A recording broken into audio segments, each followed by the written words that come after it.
to this wonderful group, and I always bow my head to the channels.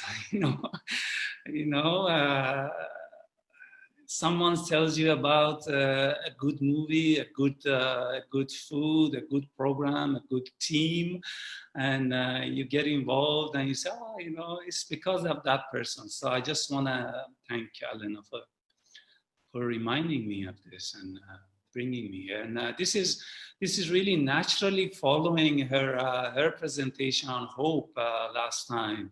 I was watching, and she was speaking about mindfulness and how mindfulness is important in cultivating hope. And I like this word, cultivating, and I'll use it a lot because at the end of the day, mindfulness is about cultivation. It's about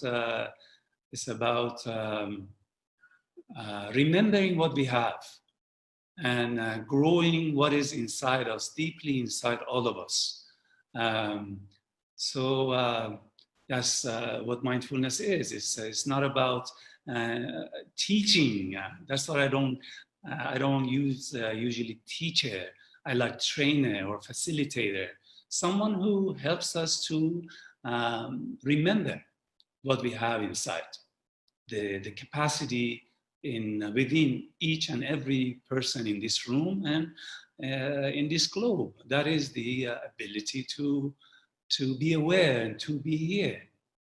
That is very fundamental to the definition of mindfulness. It's yours, as is everyone else. It's not from any specific person. It's not from Gautama Buddha. It's not from any other teachers. Mindfulness is a very deep human quality and ability, capacity that tends to become dusted, collect dust, becomes weak if we don't use it. Like anything else, if we don't use a muscle, it becomes weak. Mindfulness could be a muscle that if you use it, it becomes stronger and stronger. If you don't use it, it becomes weaker and weaker. So where do we start?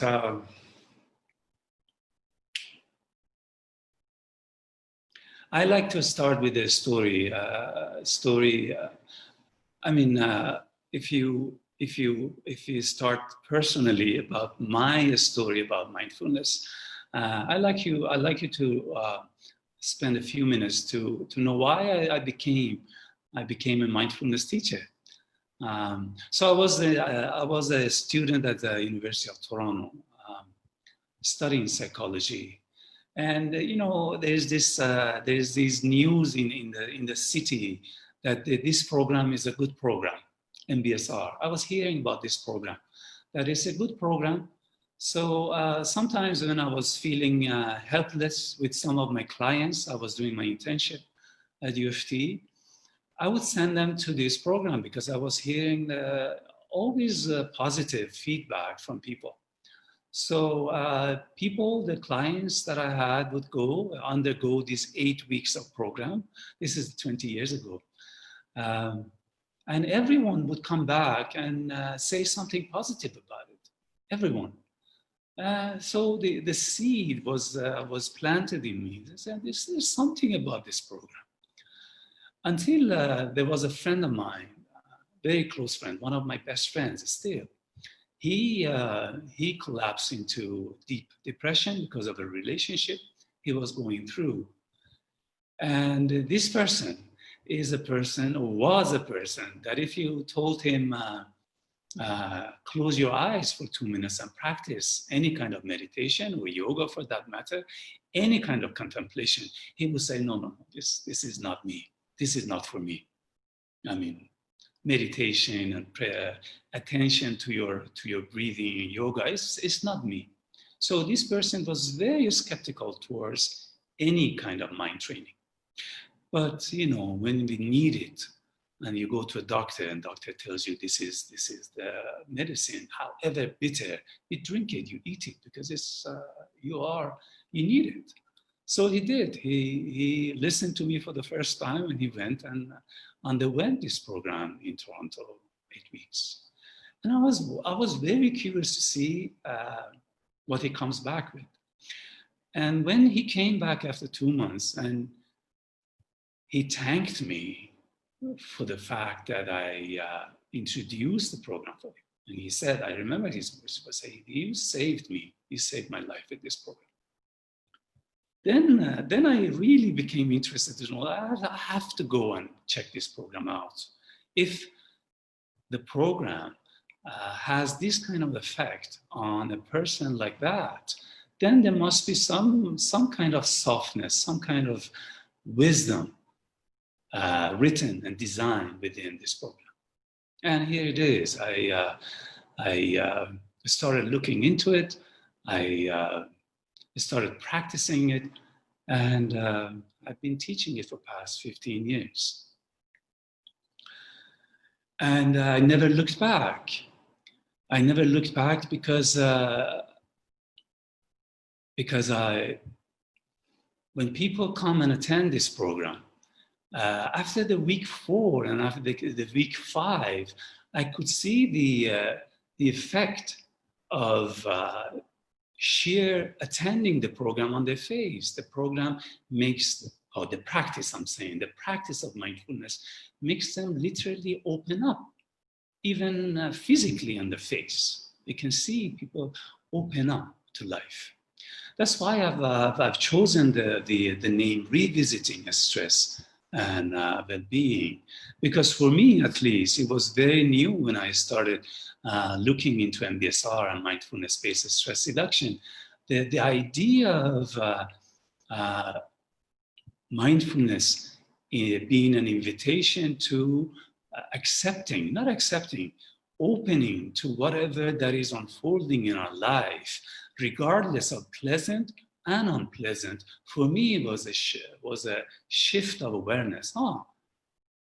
Opening to what is even unpleasant in your life might help you to deal with life better, increasing resilience. So this revisiting for me was always a key point in mindfulness. That is, we are not controlling, we are not getting rid of, we are not combating, we are not fighting, we are embracing.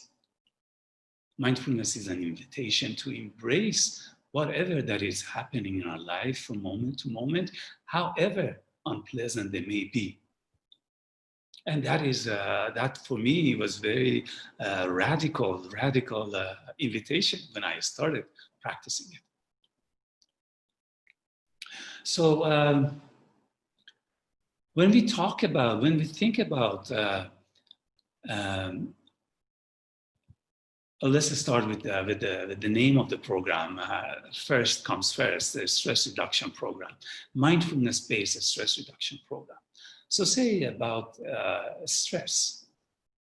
If I ask you to think about a few seconds about what stress means to you, and I want to literally ask you to do that because I have asked permission from Krishna to sometimes pause in this program because I want it to be experiential. I want to ask you for a few seconds to stop whatever you're doing and put aside your mobiles and close your eyes, even if you can, closing your eyes and think, what is a stress? When you feel a stress and tension, and this is high time for a stress, pandemics, what happens to you? Take a few seconds, please. And go inside and ask yourself, what happens to me when I'm stressed?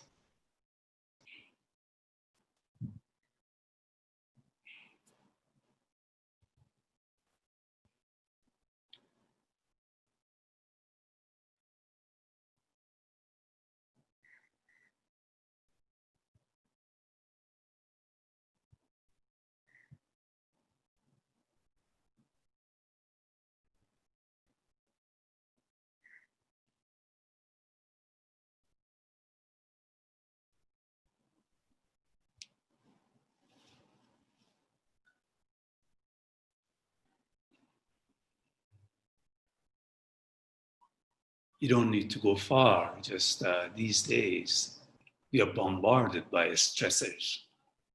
What happens when you feel threatened, tensed?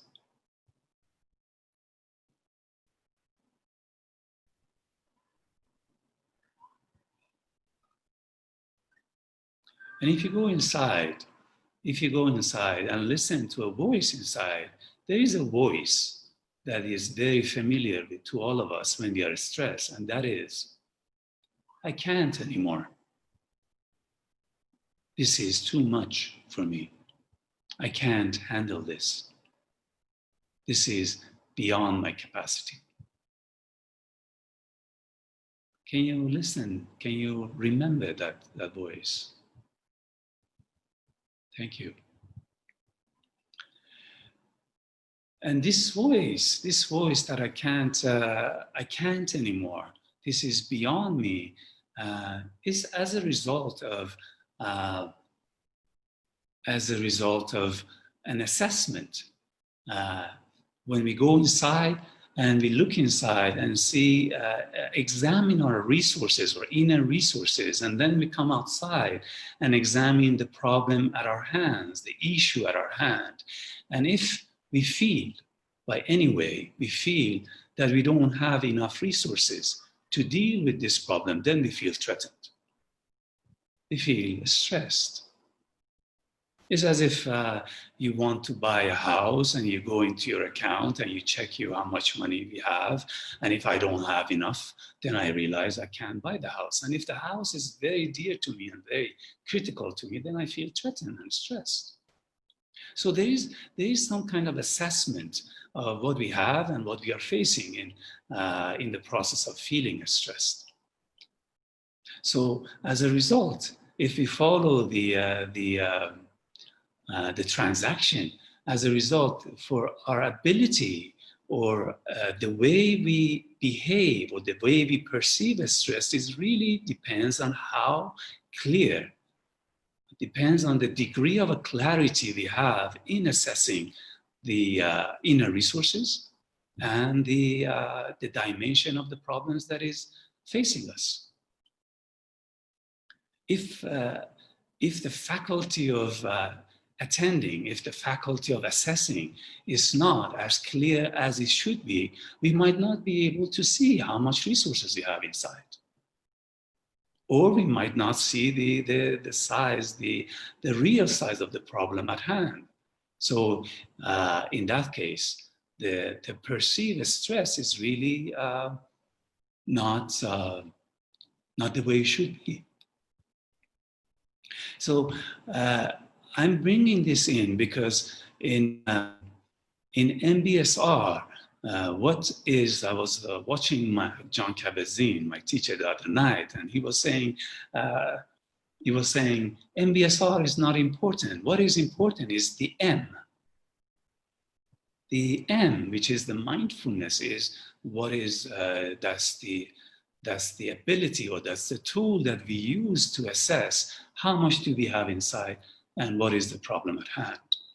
And if we fail to have a keen attention and keen awareness of what is going on in our life, then that really determines the way we behave. So MBSR perhaps is a radical, or it's a huge invitation for all of us to increase, to refine, and to strengthen this inherent ability of ourselves, and that is paying attention and awareness.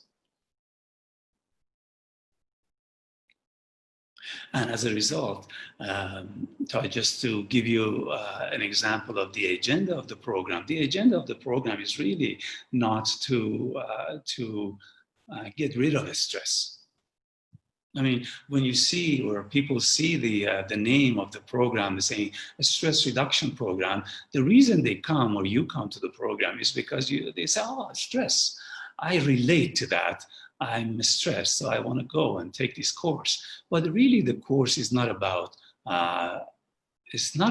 reducing stress as per se. It's really about increasing awareness and mindfulness in us. And as a result of that, we somehow become empowered to deal with the stress of life better. The stress might not go away. The terminal illness, the divorce, or the pain that we are dealing with, they might not go away. But somehow, as a result of this 8 weeks rigorous training in mindfulness, somehow our capacity to deal with life changes. And this is, I don't need to remind this group of that. A lot of you are researchers, academics, and you know much better than I am. I do thousands of peer-reviewed research past 40 years is showing that once the mindfulness, once the power of attending increases, then a lot of things happen. And most of that is we become happier. This is my general view of the research. We become somehow, our ability to stay happier increases. The quality of life and the symptoms, the psychological and the physical symptoms. In one big research a few years ago was shown that it decreases by 30 to 40% and remains, this is astounding, remains 4 years later with us after 8 weeks of training. And there are numerous other research that I don't want to take your time to go into details, but dealing with anxiety, depression, chronic pain, terminal illness, cancer, all kinds of human experiences, disease and disorders. Mindfulness has shown that it may help us if we give it a try. And give it a try doesn't mean we run to the library and read 10,000 books. That's fine. I mean, that's absolutely fine to create a curiosity for you to take this, for us to take a step in practicing it. Because at the end of the day, we will talk about this, at the end of the day, the practice of mindfulness is very fundamental to its cultivation, to its effectiveness. So it's really not an ability that we can learn by attending lectures or reading books, but it's an ability by practicing. And we all know it. I mean, I'm not talking about something we don't know. We all know it. When we get involved or get engaged in an act of remembrance, what do? We close your eyes. You know, when you want to remember a good friend's name that you've forgotten, you close your eyes and say, let me see, wait. We close our eyes. And we wait until that thing that we have forgotten to surface. So we really give it a chance of stopping and paying keen attention for it to come out. That is the practice of mindfulness. So,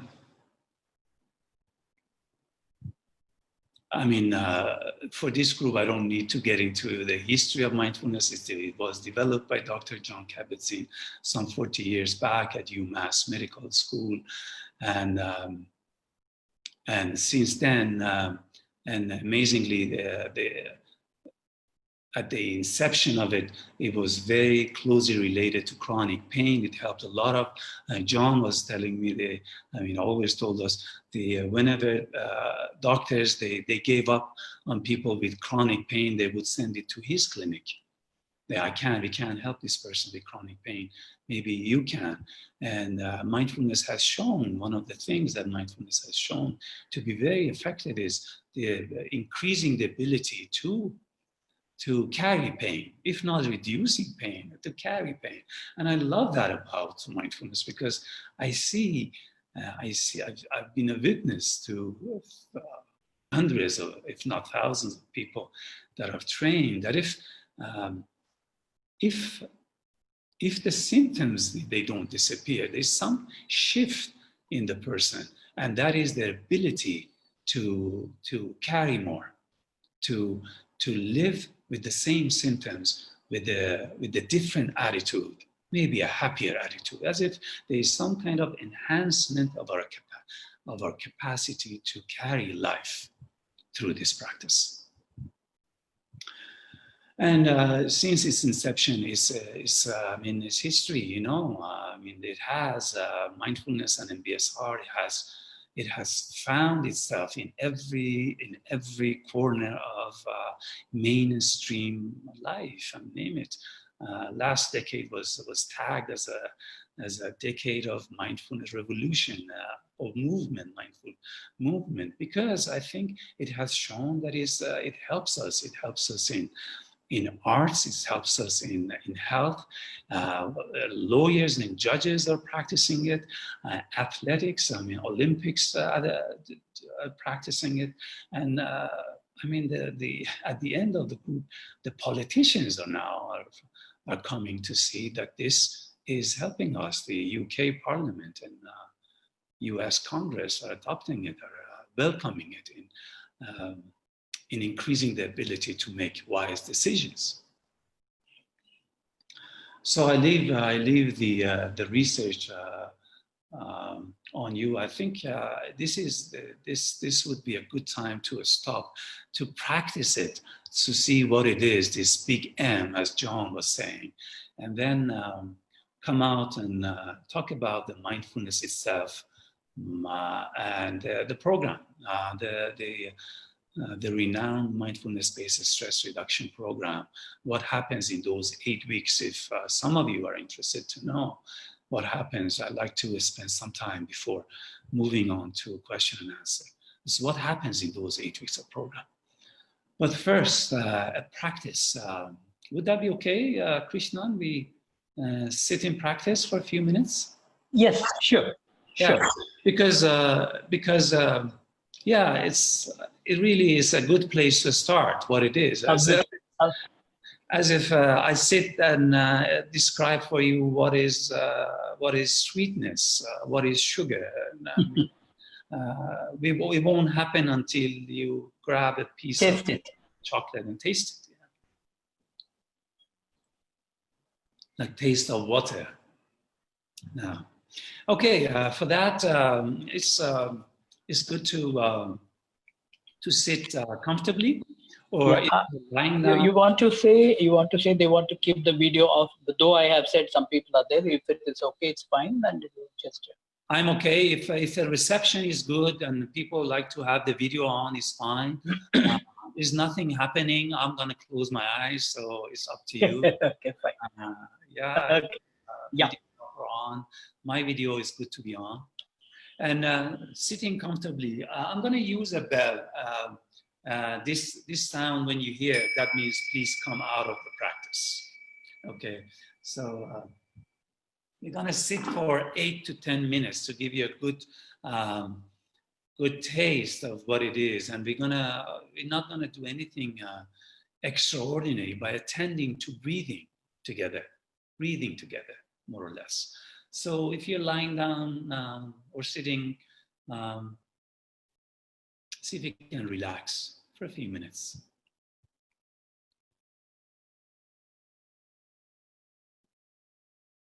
If you feel comfortable, if not, it's fine. If you feel comfortable, closing your eyes would be a very good idea, so you don't get distracted. And if you can put your mobile on silence for a few minutes, that even better.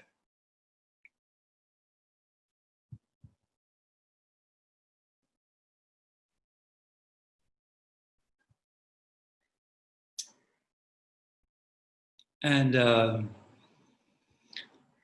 yeah, coming to most immediate in your awareness right now, it might be the echo of my talking. Paying attention to that for a few seconds. You might still be hearing me. Paying attention to that.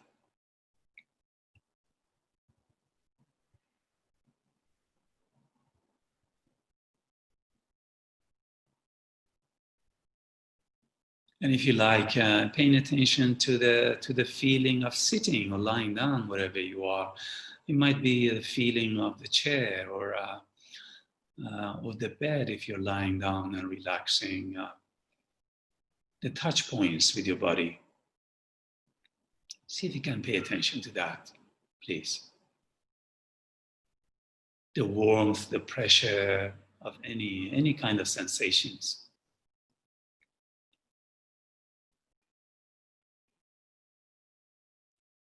You might want to pay attention to the air quality in your room. It might be hot, it might be warm, it might be cold on your skin. The sounds, the brightness.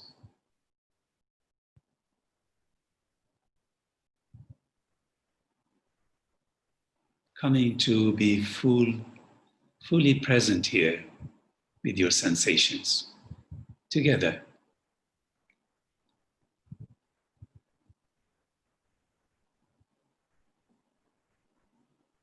And breathing naturally. And if there is anything in you telling you you're doing something amazing or extraordinary, just letting that go and coming back to the simplicity of breathing, relaxing, letting go.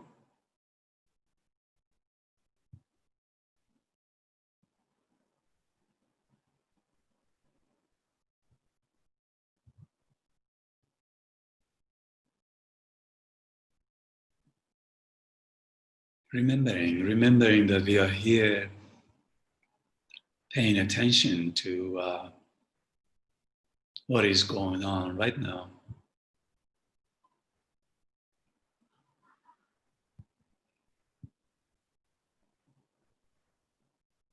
There might be thoughts, there might be emotions, there might be sensations. Everything is natural.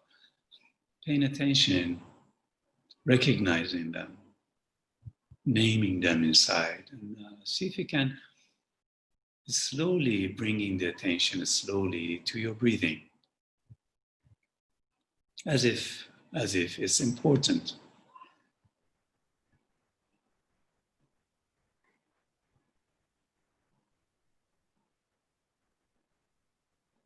Recognizing that you're alive,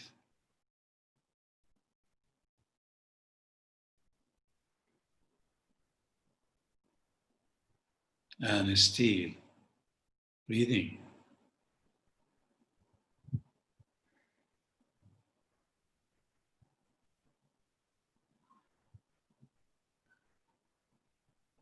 Paying attention to each and every breath, like a good scientist, a good physician. Have you seen good physicians taking your pulse, really listening and feeling?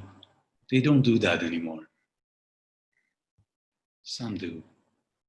Really listening and feeling your pulse. See if you can do that with yourself. Be your own good physician for a few seconds.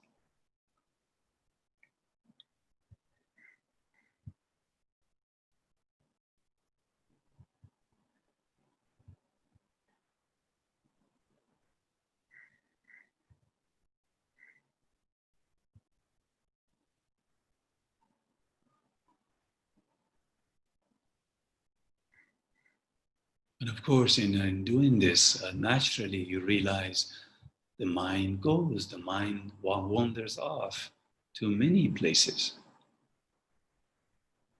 Naturally, that's what mind does. Recognizing it. And see if you like to come back to breathing. Remembering the breath again and again. Establishing this kind relationship with the wandering mind, distracting mind, and returning to the breath. Softly.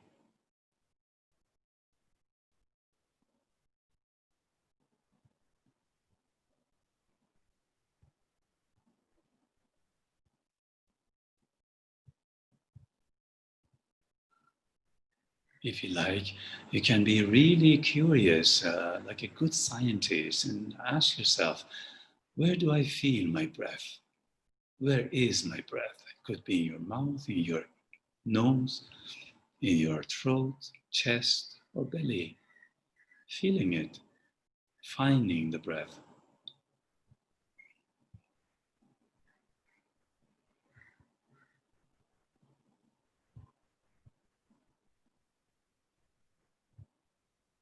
And remembering that you are in control anytime you feel intense emotions arising because of this practice. Opening your eyes, stopping the practice, not suffering, taking a break. But if it feels good and natural, coming to the question of how does my breath feels now? What is the temperature? What is the volume? The speed of my breathing? Being curious.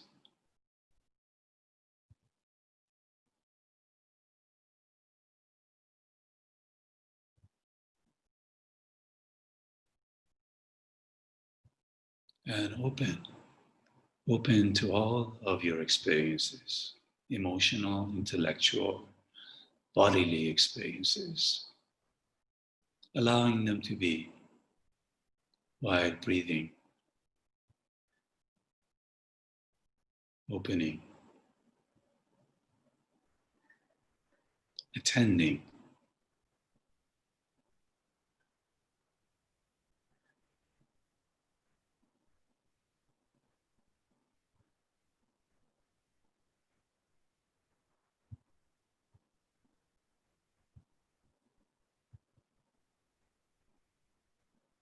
Recognizing that the breathing happens one after the other. See if you can follow each in-breath to the end and each out-breath to the end.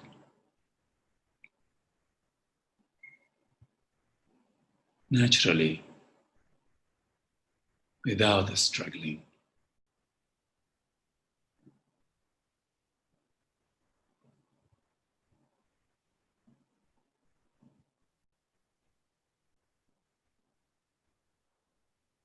Just do that for the next 2 minutes. If you haven't been with us, moving and not attending, see if you can assign 2 more minutes of let me feel my breath. Let me rest in the awareness of my breathing for 2 minutes.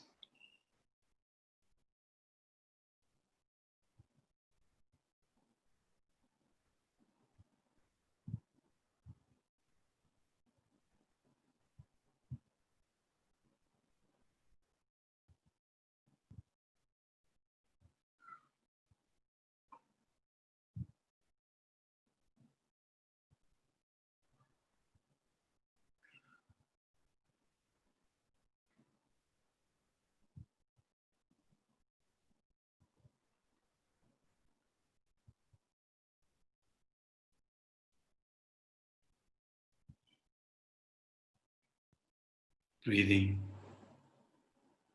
resting, and letting go. See if you can give this to yourself, present this to yourself. 1 minute of breathing.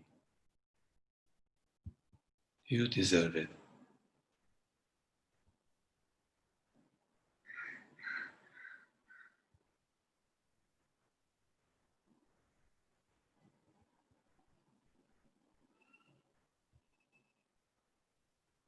I'm going to ring the bell 3 times. With that, slowly opening your eyes if you wish.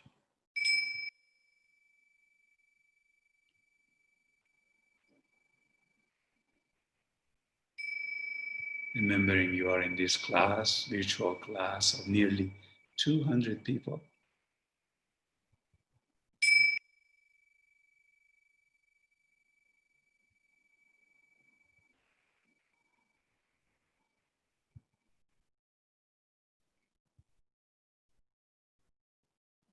And staying with the feeling or experience that you've gone through for past 10 minutes, allowing it to sink in and sink deep in your system. We are engaging in an act of remembering. So when we take a minute or a few seconds to remember what we have remembered, we remember better next time.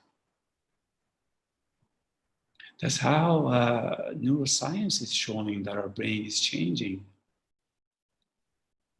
This act, this simple, seemingly simple but not easy act of remembering is changing our brain.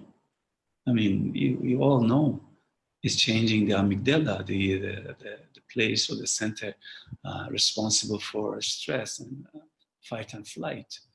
It's changing the prefrontal cortex. It makes us stronger in making decisions, remembering, planning. Now the research is showing it is actually giving us more time to live. It's changing us genetically. It's prolonging our chromosomes and make us live longer. This very, it's very difficult to believe, but this very act of sitting and remembering and resting in awareness is changing us biologically and genetically. And this is top-notch research coming out of Richard Davidson and some other wonderful brain scientists, that we do change deeply through this act of sitting and paying attention. And this is a taste of it. This what you did. It is a taste of you and the taste of mindfulness. That is paying attention to whatever that is arising from moment to moment without attaching to it, and in close touch with the constant flow of change within our perception. This is the definition of mindfulness. And if you paid attention, there are some very fundamental qualities to this paying attention that we, in practice of these 8 weeks, it doesn't happen over a few 10 minutes, but there are some qualities of mindfulness that we train us during these 8 weeks. And those are some of them I mentioned here. The fact that we practice suspending judgment. We practice suspending this human overlearned capacity or ability to judge. When we don't judge our thoughts, our emotions, and our bodily sensations, and returning to paying attention to breathing, we are establishing a new relationship to our judgments, and that is, we suspend them. We let judgment to let go. And we practice patience. Did you notice? After 2-3 minutes, I say, "Oh, I want to come back to my WhatsApp messages. I want to come back to the screen. I want to do this. I want to do that." So mindfulness is a radical, fundamental practice in patience, and everyone. I'm looking at applications for the MBSR course, and I see many people saying, "I'm restless. I want to increase my ability to be patient." And we know patience is going out of the door when WhatsApp comes in. And this 24/7 connectivity comes in. Patience goes. We are impatient human doings right now. So mindfulness is remembering that patience that we are. We are patience deep down. If we reach in, we are very patient. So we are remembering that patience by suspending impatience from moment to moment of practice. And of course, curiosity. I think I mentioned being curious about your in-breath and out-breath. We don't pay attention anymore, do we? I mean, as we grow old and adults, we stop being patient, curious, because we think we know the world. We think we know the world. We think we know this, we think we know that, so we don't pay attention. That's why a lot of mindfulness teachers, they bow to children and say, these are the masters. Children, if you have children, look at them, they're the masters of mindfulness because they're curious. The trash that we walk by, the children, they make a toy out of the trash, paying attention to it. My son was doing it today. He was playing with things that I would just walk by without paying attention. I was just playing with them, making sense out of them. Mindfulness is a invitation back to curiosity to our life, what's happening in our life. And of course, trust. We are establishing trust. When we sit like this for 20 or 10 minutes, and we close our eyes, we are establishing a trust, and everything is okay. Let me feel it. Not everything is okay. We might be in pain, or we might be in all kinds of human experiences. But when you say, okay, let me for 3 minutes, let me feel it, that means you're trusting the experience that you are going through. Let me feel it. So we are establishing this openness and this trust to whatever we are going through from moment to moment. It's not eternal. It's about moment to moment, establishing that trust with ourselves and our experiences. And very important, we are establishing, or we are practicing non-striving. Did you notice? We all struggle in this 10 or 8 minutes. I wish in classes I go around and ask what happened in those 10 minutes. And people, they really have a good time listening to themselves and others. I really try to be with the breath. And I tell them, who said try? I said rest. So we've learned to struggle, we've learned to strive, we've learned to be ambitious, even in resting. That's why we don't rest anymore. We've lost, or we are losing the ability to rest. As we're talking about endangered species, endangered skills, one of them is ability to relax and to rest. So this is, again, an invitation to remember non-striving and resting in awareness, as John Kabat-Zinn has said, resting in awareness. We are not here to achieve or arrive or go anywhere, but experiencing this moment fully. And that happens only if we rest, we allow it to unfold. If you're doing this, we are not allowing it to unfold. So how can we experience life fully if we are moving all the time? And I like the letting go quality of mindfulness. And letting go is something we all have to learn. Did we know of pandemics? So we learn to let go as life is letting go all the time. This is a constant flux of change in our life, in nature. We learn by practicing mindfulness, by letting go each moment of last breath and coming back to this breath, last sensation, now this sensation, last thought, now this thought. From moment to moment, we are letting go. We are coming in close and in tune and in touch with nature. And the number one quality of nature, which is change. So I'm sure many of you know, you've experienced when we accept, not theoretically and conceptually, when we accept by our body change, we are relieved of suffering. Even if we are fighting a terminal illness. When I say, this is it. This is it. I'm going God forbid, I'm going through divorce. I am ill. I am this. I am going through this. When there is a moment, there is this moment, they say, this is it. Then a load is off our shoulder. Then we don't fight it anymore. We let go. We let go and we become closely in touch with our experience, our life. That is mindfulness in a very beautiful and very delicate way. We don't realize it. We say, oh, this silly thing that I'm doing, what is it? It's at the depths of wisdom. We are letting go of whatever we attach to from moment to moment.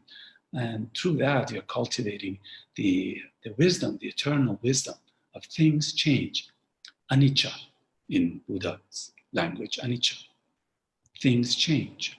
Are you willing to get on board? So these are the qualities of mindfulness that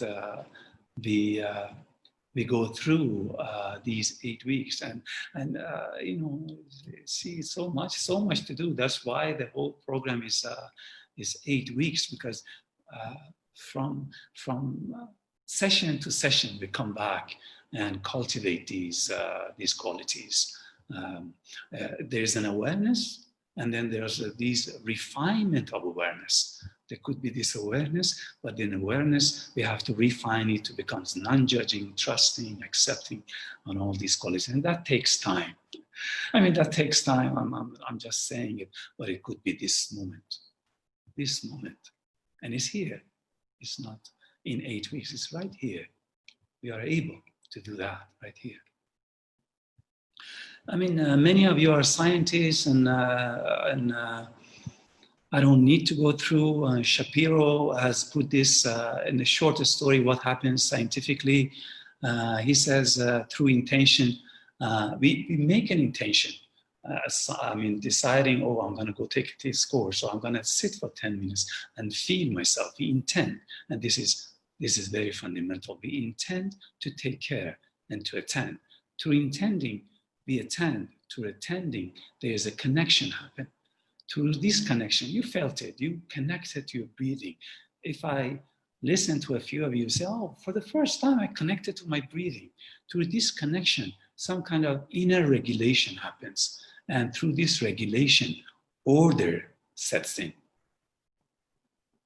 And this order is the very solid benchmark for health. The health that is away from disorder. So through this sitting, I think Buddha talks about dukkha, this pulse of discontentment, this pulse of suffering. Slowly through this sitting and paying attention, being soft, kind with this pulse, slowly this pulse becomes orderly. If we sit for the first time, it's like this, and many of you have experienced it. The mind is a terrible thing to watch when we do it the first time. It's a monkey mind. Have you heard? Monkey mind, jumping from one branch to the other. Oh my God, we come out and say, what is this? Who is this mad person sitting? This is the dukkha. This is the disorder, disease. When we sit, when we practice on, and the trick is kindness and softness. With loving kindness, we sit and we feel ourselves. This pulse tends to become much more regulated. And I think, I mean, you are the researchers, I think that's what happens with people when they come and after 8 weeks and say, you know, this course really saved my life. It saved my life in a sense of, yes, it saves lives. If a life is full of suffering and you're like, you know, in the depth of clinical depression or anxiety, that means we don't have life. And when through these 8 weeks of program, you get a moment of breathing and saying, oh, and this happens after the 4th or 5th week. Literally, people get a sense of relief, more or less. I think that's what happens. The order sets in.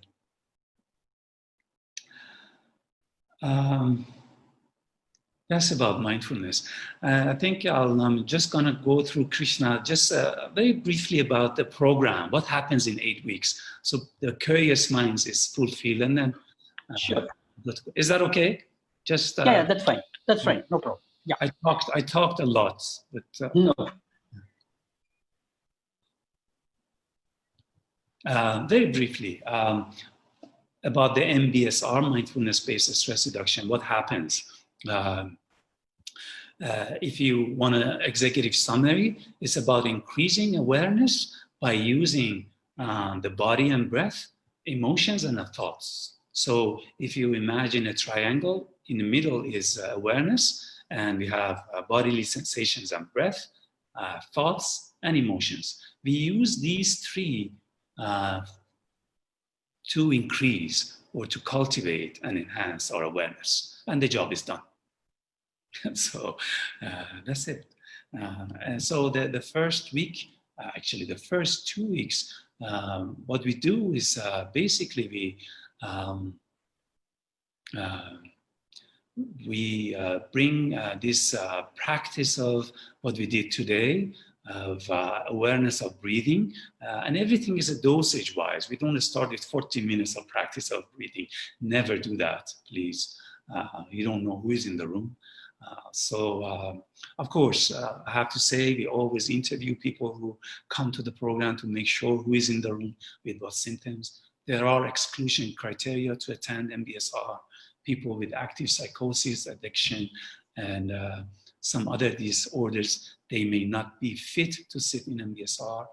And the first 2 weeks, we work on the breathing and bodily sensations to increase awareness. That is by paying attention to the breath and by paying attention to the bodily sensations from the head to the toes on the floor.